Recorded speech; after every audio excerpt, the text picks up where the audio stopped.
Welcome to the Agency Founder Podcast. Are you ready to grow your marketing agency? We pull back the curtain to show you how real marketing agency founders struggled, built, and scaled their agencies. Practical advice, lessons learned, wins, and losses. We hold nothing back. Now your host, Jeremy Sonny. Welcome to the Agency Founder Podcast by Moonshine Marketing. Every single week, we interview successful founders of marketing agencies at different points in their journey to pass on their victories, defeats, challenges, and lessons learned to help you take your agency to new heights. This week, we're speaking with Tom Davenport of Digital Marketing Specialist, a worldwide funnel-focused agency that works with major Hollywood studios, major recording artists, and e-commerce stores. Tom, thanks so much for being on the show. Thank you for inviting me. So you were actually mentioning that you had a background in, like, you were an audio engineer at one point. Is that right? Yeah, I was. I trained as I did music production at university because that's, I guess, what people who are everything shy of dropping out do at college and then university. I was quite academic, but I really wanted to run a studio, and I did this for a couple of years after. There is a good story. I won't go into too much detail because it's of more interest to engineers than agency owners. But yeah, I learned a bit about how money works and how to gain funding because I did. And if people want to see this, if you Google how to start a community studio, I think the top result is this thing I did for a site called Starticus, which is this cool motivational thing about how you can start a community studio. And I even had one today, for example, still 10 years later, after doing the thing, get emails from people asking for advice on how to do that. So yeah, I was an audio engineer, but I threw the whole lot in to try and sustain an actual career and income because I had kids quite young. So I basically abandoned music, and it kind of, even after trying not to work with it, it kind of came round in an even bigger way, sort of like ended up working at a level in it that, I would have dreamed of.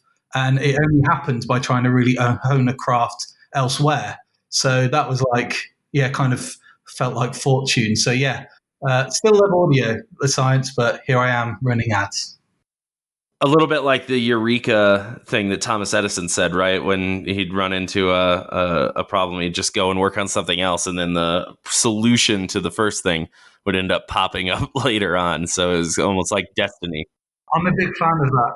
That sounds amazing. And in fact, it's something I try and actually emphasize to my team is that sometimes you could get real good at a specific craft, and so will lots of other people. The thing that would make you different is the thing from left field that means you're bringing new inspiration and new ideas into the same system, and that's where you start to differentiate. And I think that's something that could be an underlying theme actually that keeps coming up today, because people we kind of won a lot of music and entertainment work because we weren't from that world, because we had the grounding in, we'd done work in fintech and, in beauty and in kind of more commercial industries, and they wanted that. So actually having that left field experience or outside experience is really important. And as I say, that's what kind of brought me to the music business at a higher level, was kind of exiting it and then getting good skills and then kind of reconvening. And I just have to remind myself to be conscious of that because it's really valuable.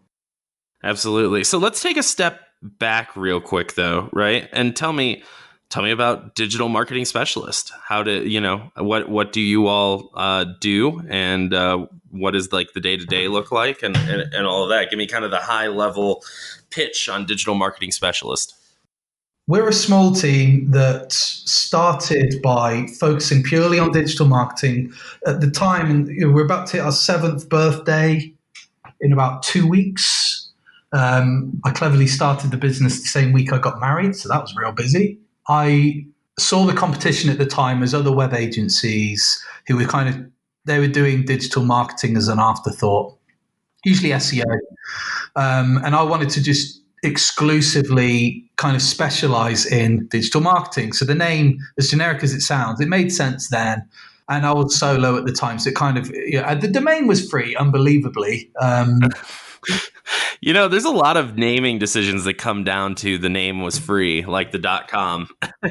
Yeah. So a combination of that and having some time pressure to actually submit something to Companies House, which is the kind of UK company registry. Like, let me get, right, this is what we call it. So we have this very generic name, but it was to differentiate from web agencies at the time. So we started there. My background was I've been an audio engineer and also been a journalist. In the meanwhile, was a journalist for things like Wired and Gizmodo and a bunch of tech things, and had this SEO grounding because I came from that content background. So I was really all about the technical end of SEO, which is very trendy now, but back in 2014, 15, it was relatively niche, even though it was very impactful, especially on sites with a bigger index.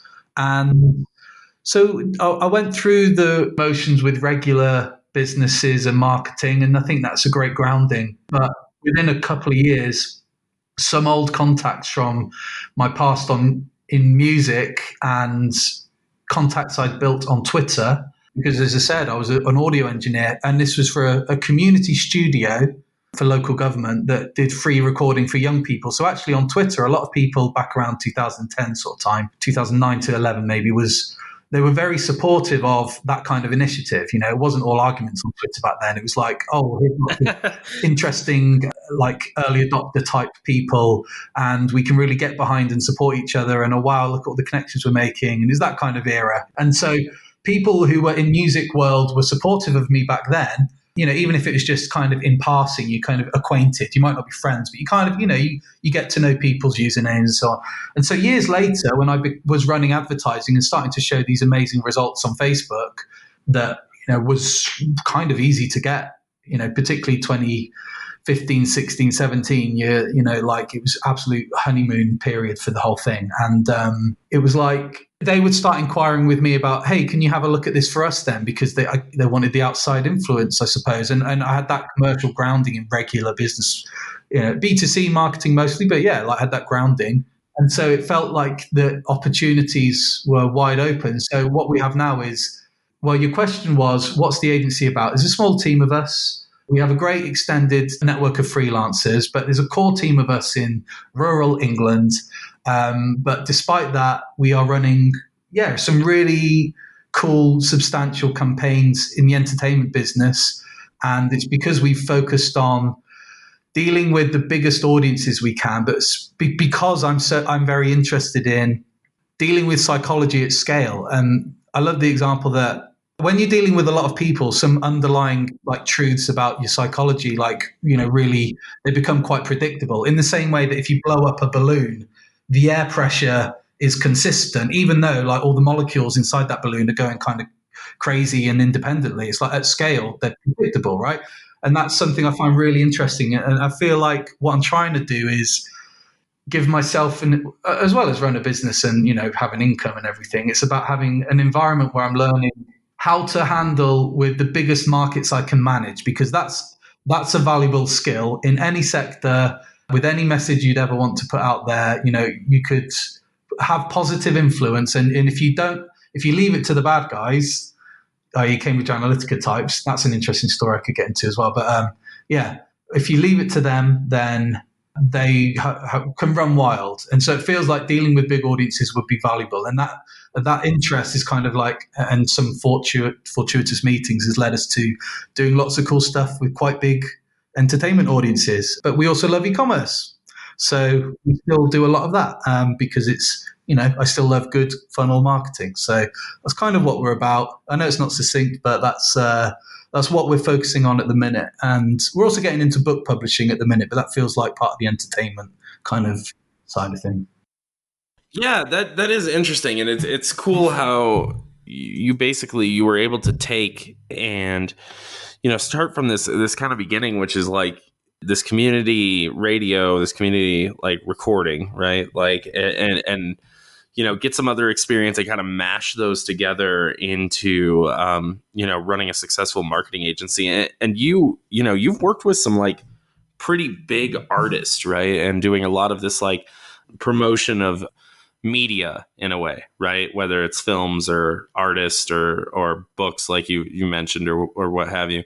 That's really, really interesting. Do you, having experience in both, would you say that's, working in that sort of world is a lot different than like working with an e-commerce store? Do you have to like approach it in a different way?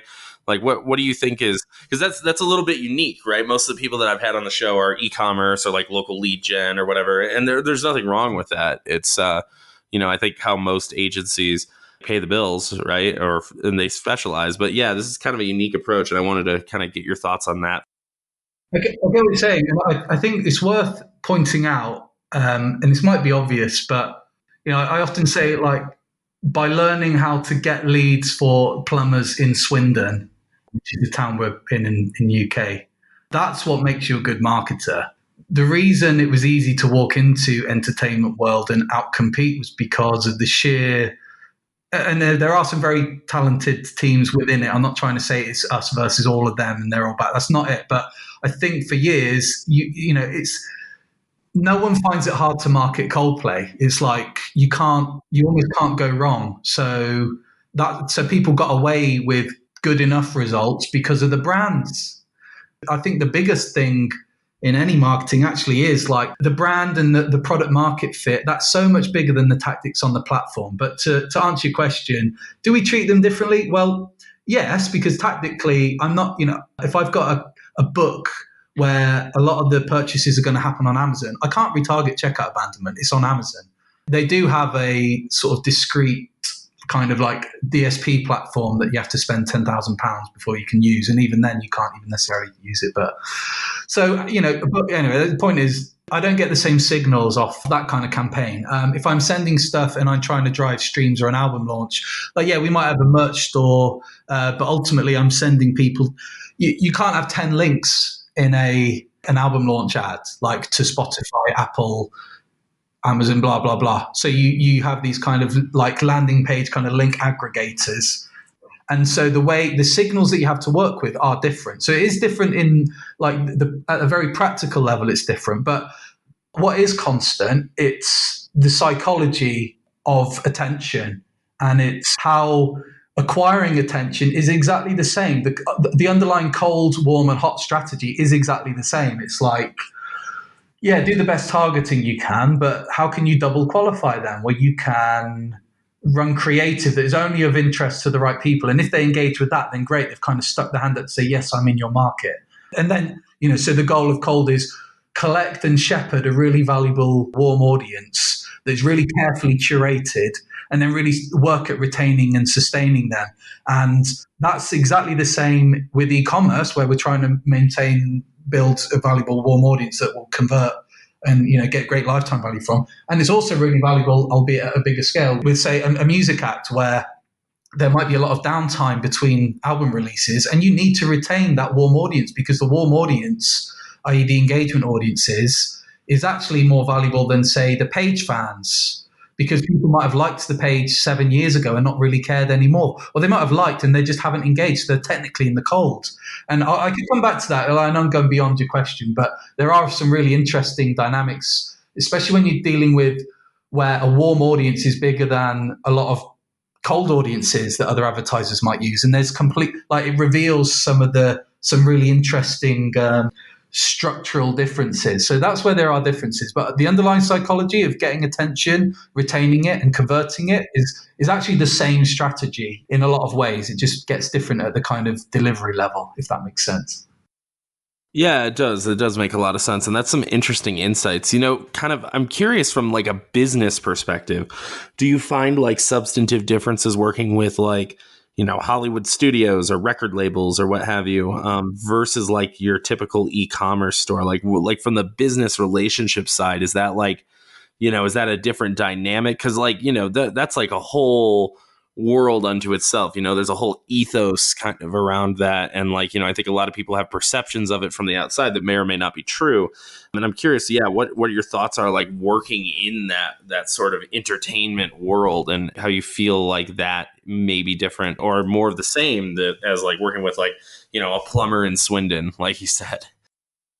I'll give some sense of the main patterns, but it can vary even within the industry, in the same way that you might have a handful of e-commerce clients who are great and a handful who are trickier for other reasons. Okay. I'd say we're very lucky that we, in some ways, like in music in particular, like it is like the biggest some of the biggest acts of all time that we're working with, and their teams are inherently easy to work with. They're like, they're just the best in their game, and they're kind of really organized, and they get it, and they're intelligent, and so in some ways that's really good and easy. But I've also worked in entertainment where it's kind of chaotic. There's certainly been some projects where it's been sort of so chaotic that it's been difficult. But, I've had e-commerce clients where actually they're just so busy running the business that it can be tricky to kind of pin them down for getting what you need. So I think one really common difference is in entertainment, creative is really well covered. So they're actually very used to procuring what they need design wise and getting the video clips, and they've got their freelancers or internal resources for that. And they also, importantly, they have really, what they have completely cracked and have always had cracked is their taste and eye for style and the design aesthetics. And so we don't have to guide creative at all, apart from guiding on placement, format, and sometimes giving some pointers about what we kind of need from a cold versus a kind of more direct hot call to action. So whereas on e-commerce world, because we're very technical, we don't really we have creative resources and freelancers, but internally we're very much about the technical and delivery and shepherding the audience and getting the conversion. And when a client in e-commerce world doesn't have the creative resources, then sometimes it kind of falls through the cracks, and we have to live with, for longer than I'd like, have to live with the kind of product on white background. So I'd say on creative, it's the biggest difference, because in music world, they've generally got that dealt with better than I could. And that's why we're quite a good fit with them, I'd say. Right. Interesting. Yeah. So you're able to take your skills as those marketing skills, like you said, right? The really technical stuff, the really deep understanding of these platforms, and kind of bring it to these really creative geniuses in some ways, and some of them less so, I'm sure, but most of them, incredibly talented, creative people, and say, let's just get you in front of the right people in the right way, and think about it strategically, but also just execute relentlessly tactically versus, something else where you maybe have to do all of that. That's incredibly interesting, kind of keeping that in mind. How do you build a team, and what's your kind of philosophy on team building when it comes to working in entertainment, but also working in these other sectors as well? How do you find the right people that are good fits and can, handle the job well? And what do you look for, regarding not just team member skills, but culture as well and things like that? And how are you thinking about that as you grow? That's a great question. I think that's the thing I've struggled with most, because as much as a stereotype it is, I am that technician who started a business. And I know a lot of us, and maybe the kind of people listening to this, are probably, in that kind of position too. But I've had to really learn how to run the team and how to let go. And it's just that's a constant process for me, which I'm getting better at, but also have a lot left to work on. I think I have struggled a bit because where we are, a lot of people move off to bigger cities like London or Bristol, and we're kind of in the middle of that. It's there's not as many people in these kind of fields or with these kind of skills in the area. So that's something I found tough. But yeah, I've just found recruitment quite difficult generally, and partly why I have a small team, but I've also done a reasonably good job of keeping the good people, be it internal or freelance. And also, I think because we have quite interesting clients, and we have had it where we're recruiting, and you get some really obvious glory hunters in the interviews who just clearly just want some act that they're a fan of on their repertoire, so they can jog on in 6 months and say they did it. It's but generally, the team wants to work on. The team we've got appreciate that. And we're all really proud to work on the stuff we do and to have the reach and impact that we do. It doesn't sound like a lot, but I think in 2019, we reached 6% of the global population just on Facebook, based on reach metrics across all accounts, which might not be perfect. There might be bots in there, but it's okay, it doesn't sound like a lot, but damn, feels like a good KPI for reaching a lot of people. And that's something we're really proud of. But it is the trickiest area for me, is deciding what I want routine wise, because when you've got a small team, I don't want a huge team. If you had a huge team, it'd be easier. Oh, here's the 100 skills I need. And so everyone's going to do these 5 each. It's I'm trying to have a small, lean, effective team, but it can be tricky when not everyone fits in exactly, or you don't define exactly what you want. Well, it seems like if you want a small team, people by nature need to be able to wear a few different hats, right? And so I can imagine that it's a little bit like you can't just go hire, the best media buyer in the world, right? Because you need them to think about things maybe in a little bit like a planner and also like a strategist. And also like, maybe they're not making the creative, but a touch like a creative director, right? So that they can like actually do, the best media buyer in the world might actually flounder in a team like that. You need kind of cross-disciplinary, which was just something you brought up earlier, actually. You like having those folks that kind of have these different experiences where they can bring something out of left field and utilize that to can you expand on that a little bit more? Like, how these like these seemingly unrelated skills can make them better marketers. I'll use myself as an example. And this is I realize actually, as I say, this is one of the problems that I've got is that because I'm interested in a lot of these skills, then and I do this less nowadays. I've done a much better job of letting go of this stuff. But for a long time, because I have that certain breadth of experience and I'm jumping in on everything, but that makes it hard for other people to grow and also it's hard to replace me because I'm like covering so many hats. Examples would be that I'm very interested in engineering. The recording engineer side of me, although it's not classic engineering, it's really systems thinking. And thinking in systems is really what funnel-based marketing is about. And when you really understand systems at an engineering level, it doesn't mean it's complicated. It's actually understanding the lightest weight elements, which I think a lot of the terminology for the way actual real systems in the world work is lost on a lot of marketers discussing funnels. Is actually some basic roles in a system that kind of get forgotten, and actually understanding that and then putting some of those features in place is one of the things that I think helps our approach to funnels. And there's times it doesn't work, but I think our approach means that the audience can self-organize. And in fact, that's the only way you can deal with like really, really, really big audiences where a warm audience is in the kind of 8 figures. And it's like that. The only way you can handle that effectively is where the audience self-organize. So an engineering background and an interest in just systems and system design and thinking is one of the things that's sort of helped differentiate our day-to-day bread and butter, like media buying, as one example.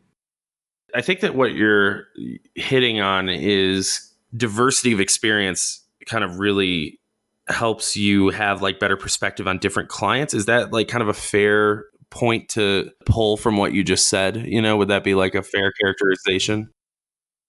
Yeah, I think so. The entertainment world likes that I've not only done entertainment. Regular businesses like that we must have some credibility to work with, like Metallica to Elvis. It's like, you've done Elvis? Yes, Elvis Estate. Sorry, obviously Elvis is. Oh, no, yeah, no, that's cool though. That's actually really cool. I didn't know that. Although we've done a lot of these things, I think in the next month, I think we have something pretty much like some of the biggest stuff from every one of the last 7 decades. The biggest like modern stuff would be like BTS, which is like a K-pop band, which I hadn't personally heard of at the time, but they are this kind of phenomenon. K-pop Twitter is real.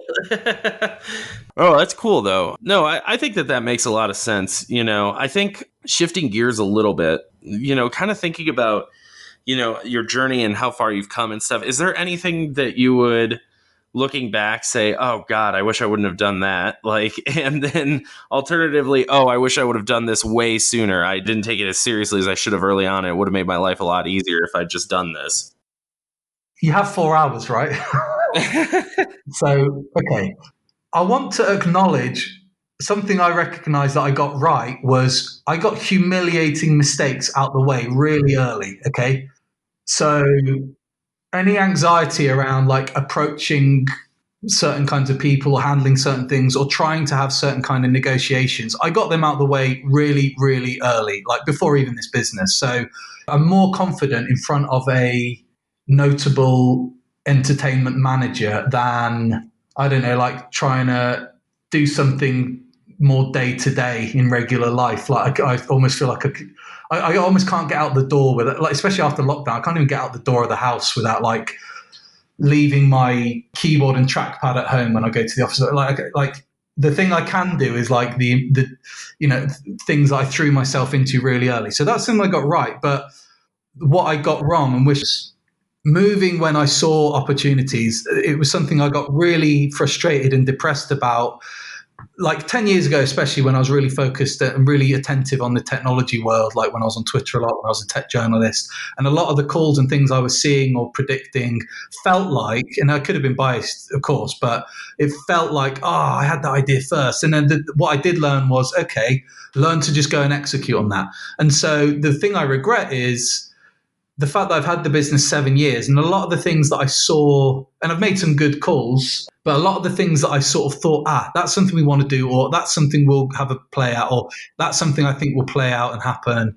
It's like, well, the lesson is go and have that punt and make it happen. Don't let, I'm busy, get in the way, because if you see those opportunities, like, you have to ride it. If you found a stock early, like, it's obviously of more value to buy that stock at the start rather than when it's towards the peak. It's a bit like, this is a topic for another day, but a lot of the training I had, actually probably around the time I was running that studio, was just making memes and kind of learning to deal with a lot of traffic. And you would do that by not necessarily inventing the meme, but having your ear to the ground so you could recognize what was taking off before everyone else spotted it, because then you could do your remix on that, or even go and like buy the domain and get the Twitter account and all that, and kind of own that brand in a way, or create that brand, or just be part of that pie and ride the wave and get a lot of that attention and traffic. And I was getting bigger traffic then than I would on some of the bigger artists we've ever dealt with now, because you were buying the right stock. The mistake then that I've learned in good time since was, if you're going to put effort into that sort of thing, make sure it's paying you, because you're going to get a mortgage, you've got kids, etc., etc. So really, all I'm doing now with this business is professionalizing attention seeking online, which is basically what I've always been interested in, I guess. So I've professionalized that, fine, but it's like, okay, don't let running the business get in the way now. You still need to keep your ear to the ground, and you still need to act on those ideas and insights that you're having, because you won't get any credit for it if you don't actually take action nice and early, and you'll only kick yourself. Right. I guess like the thing that I struggle with is, where does the balance between like focus and that come up, right? Like, how do you find opportunities and move on them early, but like you can't start a new initiative every week and like execute on anything well. So how do you find that balance? Although I have this problem, I have the solution. And it's actually why this business started. It's actually the specific turning point. Okay. So, right. The solution is to have some rule set that qualifies those ideas. Okay. It's like, if you have an initiative list for clients, you might say, right, let's rank by ease and impact or something. Okay. Because if it's easy and high impact, then yeah, that goes to the top of the list. So like, and there's a threshold at which things are not worth doing, i.e. it's high effort and low impact. It's like, okay, don't do it. Okay, obviously. And I appreciate what you're saying is, okay, these aren't like tactical things you're identifying for a client. These are like big swinging, I've got this idea and ambition to do certain initiative or, big business project with my life. Do I do it or not? Well, here it is at a higher level. Here's the example. So picture this, it's 2013 or 14. I'd hit my goals of writing for Wired and stuff like that. That was the goal at the time for being a journalist. And I was like, okay, right, what I need to do is, I've kind of feel like I've hit the peak. Like, what am I going to, like, I've actually hit that goal. I already hit the goal of running my own studio, and none of, like, for some reason things aren't working out because I'm not making enough money or etc. Okay. So what I did in that case was I did a simple 2x2 matrix, and this changed the course of my life for the better, because it meant I was ticking more life satisfaction boxes. So what I did was, and this is actually good, I think a good exercise for anyone to do, you just do a cross on a piece of paper, okay? So top to bottom, left to right. And along one axis, you say audience. And along the other axis, you say money, or how much they're willing to pay, okay? So you've got high and low on each. And then what I did, and you can start on another piece of paper just to list all your interests or things you're into or things you're good at, or just whatever comes to mind. So do the brain dump, and then put all of this on that grid. Okay, you can do this on a whiteboard with Post-its, you can move stuff around. And I had interest from like music and community studios and writing and certain blog things and certain website domains I had, and also SEO and advertising and certain things. And so a few things end up in the low audience, as in, okay, there's not a lot of demand for this. Okay, demand, call it demand. Okay, low demand, not high demand for this sort of thing, and people are not willing to pay much for this versus they are willing to pay a lot. And the stuff that ends up in the low demand and people don't pay much for it, it's just a passion project, and that's fine. Like, find time for that in your life, but don't make that the central focus of your life, like every depressed artist you've ever met. There is really great art, you know, I'm just saying they didn't do this Matrix, okay? So, Fair. so now here's what ended up in, and by the way, you can have things that have a big audience, but they wouldn't pay a lot for it, and it's like, fine, that's a mass market product maybe, or like okay, there's something to that. You can get money through volume, fine. Or it might be there's not a lot of market and they would pay a lot, and it's like, okay, like that's a premium luxury product kind of category maybe. And I'm saying product, it doesn't have to be products. It might just be generally things you're interested in. And, you know, you can play with the resolution of the idea, like whether it's a whole industry or if it's a specific idea within a field you like whatever, just play with it. Just try and rank it all and see what themes emerge. The valuable bit, though, was in the top segment, which was there's a lot of demand for it. And by the way, I predict there is going to be more demand and they pay a lot for it, was basically the digital marketing services. So that's why I said, right, it was like a sobering moment, because I was like, oh my God, I've studied music, I've worked in it, I've written, and, you know, alongside the technology writing, I was running like the news section on Ultimate Guitar, which is a kind of guitar tab website, which did very well, got it in the top 1,000 of Alexa for traffic with my SEO and writing. But I was like, oh my God, like, am I actually shutting the door on music? I was like, well, look, I've got 2 kids at this point, and fine, time to grow up. And it was in a way, it was sad, but I was actually like really committed to like, fine, this is like, you know, that's just fine, I'm going to go at it.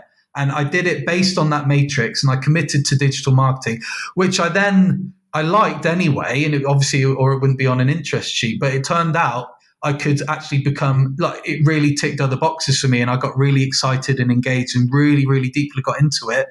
And it was making money and it was growing. And it turned out that I kind of looped back around to the other passions I had anyway, even though I wasn't chasing.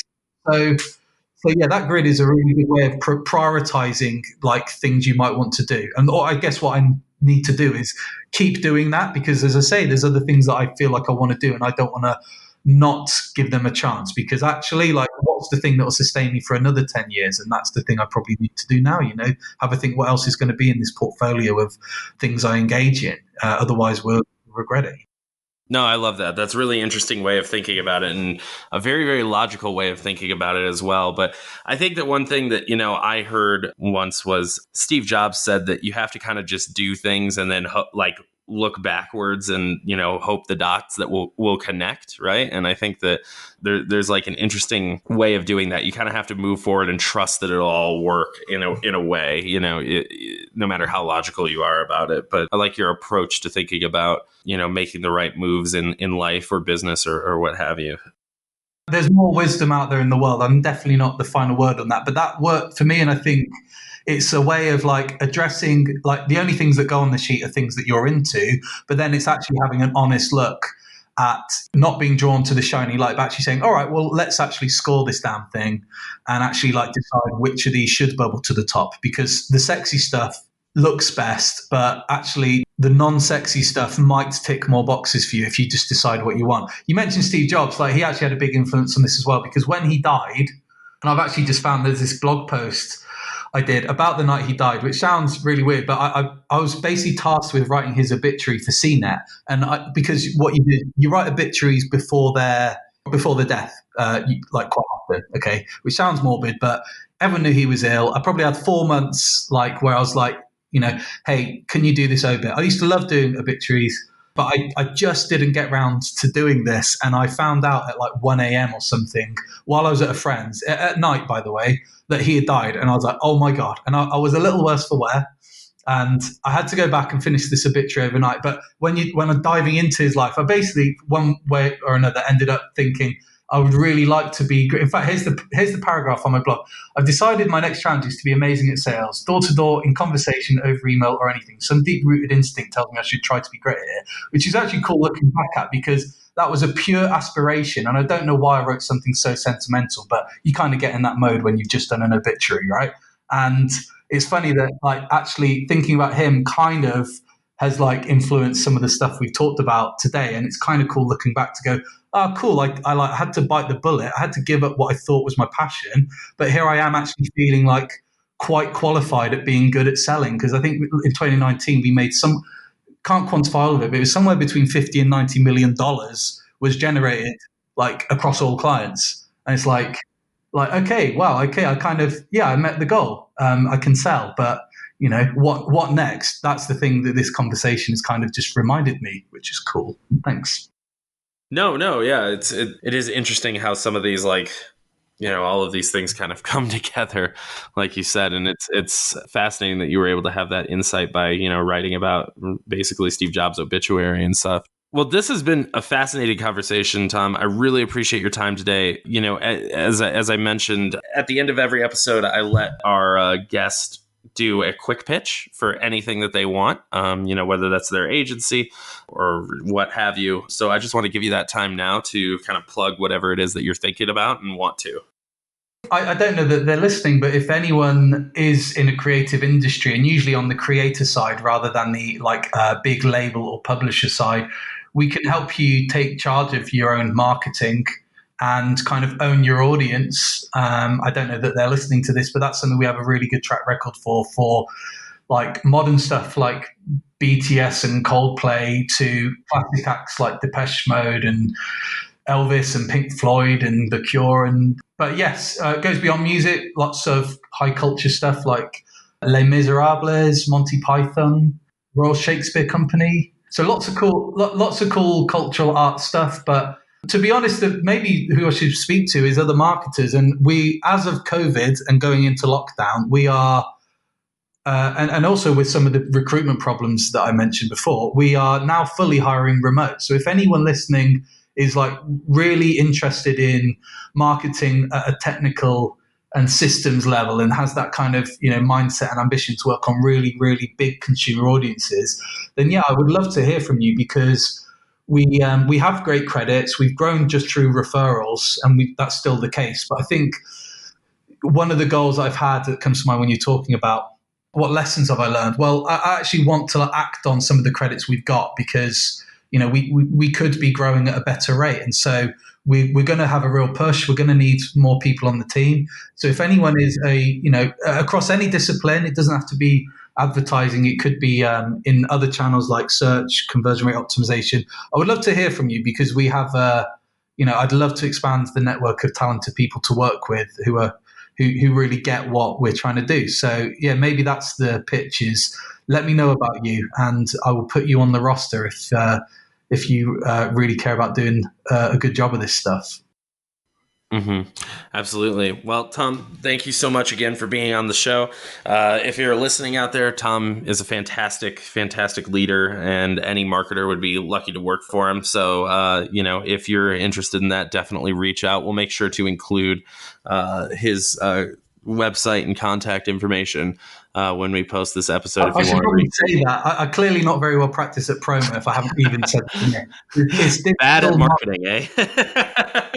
Oh, sorry. Digitalmarketingspecialist.com is our website, and there's a contact form. There's not very many case studies at all, but you've heard about credits here. Maybe you can come and help us finish our website. Perfect. Well, Tom, thank you so much again. For everybody out there listening. Take these wonderful ideas and thoughts and perspectives that Tom's given, put them into practice, think about how, what's your secret coming out of left field advantage that you can utilize to help you stand apart from the competition. And thanks to everybody listening, and happy marketing.